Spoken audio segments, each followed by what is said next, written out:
And when he heard that we needed his help, and he heard that other people were backing it up, and he heard that people were working together, it was then that he responded, and we had the study and we completed it.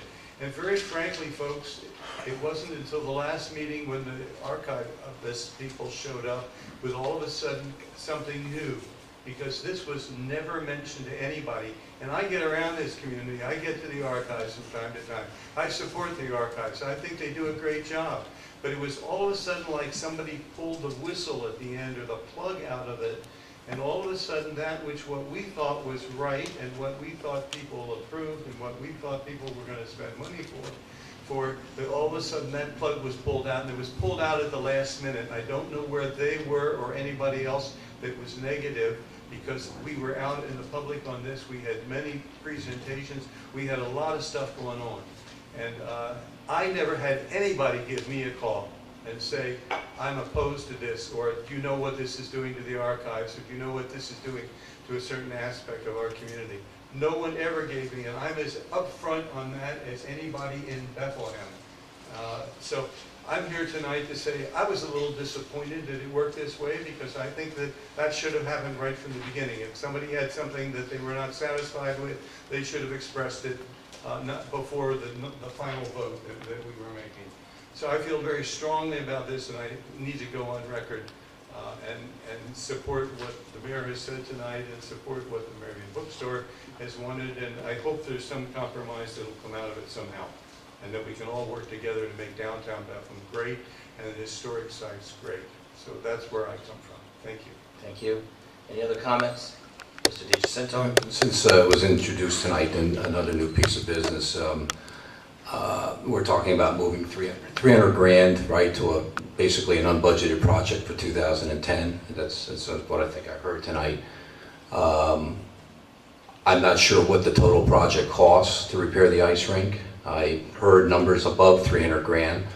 I know that Mr. Karp has asked whether we can move some developer fees over to, I assume, a project related to the ice rink, and I just hope that is the most essential use of that capital that the city can come up with when we get to the Finance Committee meeting.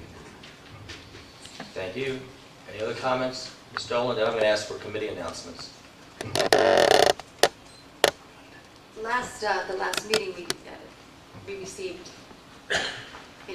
something for council, and we'll agree at the 11th hour, a copy of some information that was developed in the 1970s, in fact in 1970, describing disagreements with what had been done at that site in the 1960s. And once again, a sentence that really struck me when I read it 2 weeks ago, once again, is pertinent. I'm only going to add one word to this sentence. I'm going to add the word potential. So when you hear potential, that's the word that wasn't written in the 1970s. While no one likes to be reminded of this potential travesty on historic preservation, dismissing the facts or trying to explain them away will only license further similar acts.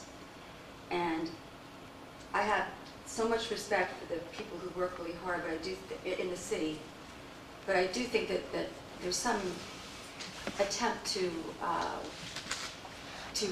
revise some aspects of the history of how this has all played out.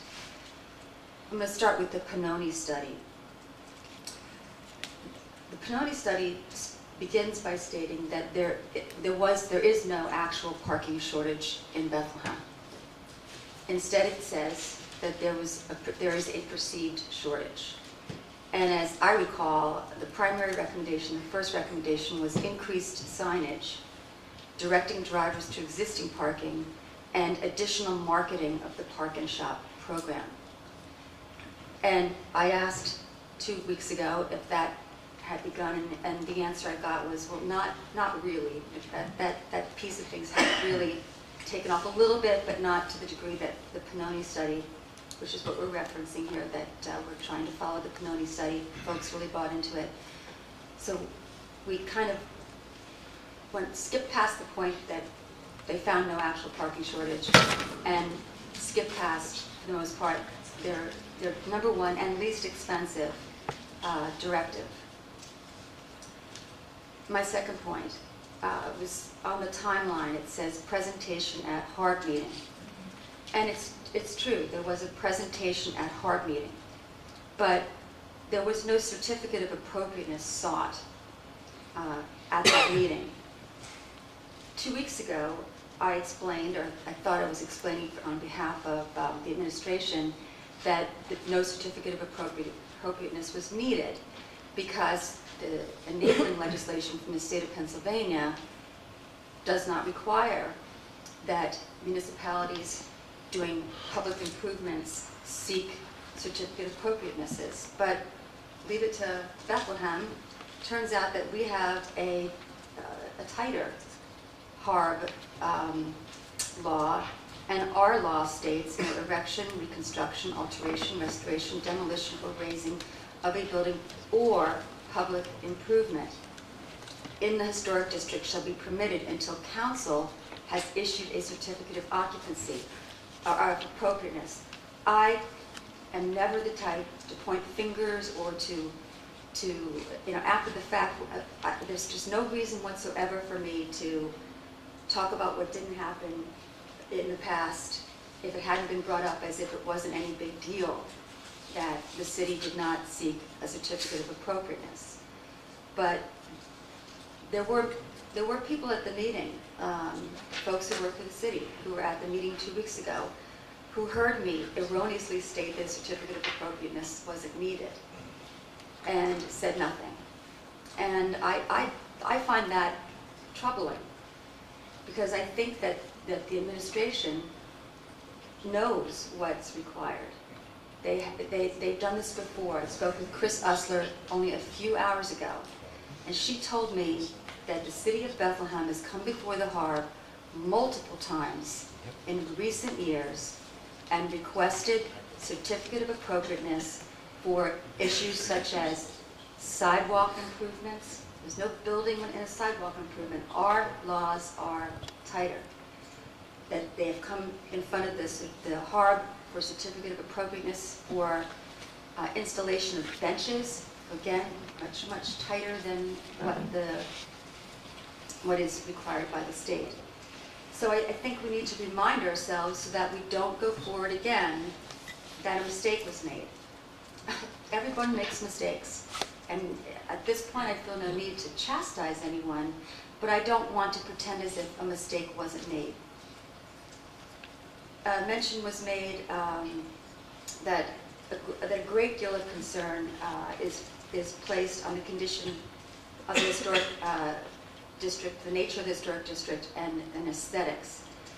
But I understand why this happened, but the project was done in-house, and it was done by our excellent engineers. But as my father, who was an architect, used to say, there's a reason why there are engineers and there are architects. And there's a reason why there are architects and there are landscape architects, because they're all different. And we don't have a lot of money.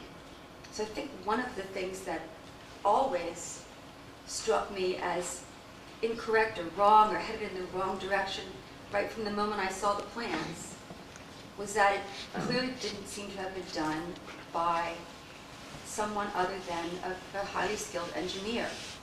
There was no landscape, and you couldn't see how those very sharp angles were going to be softened.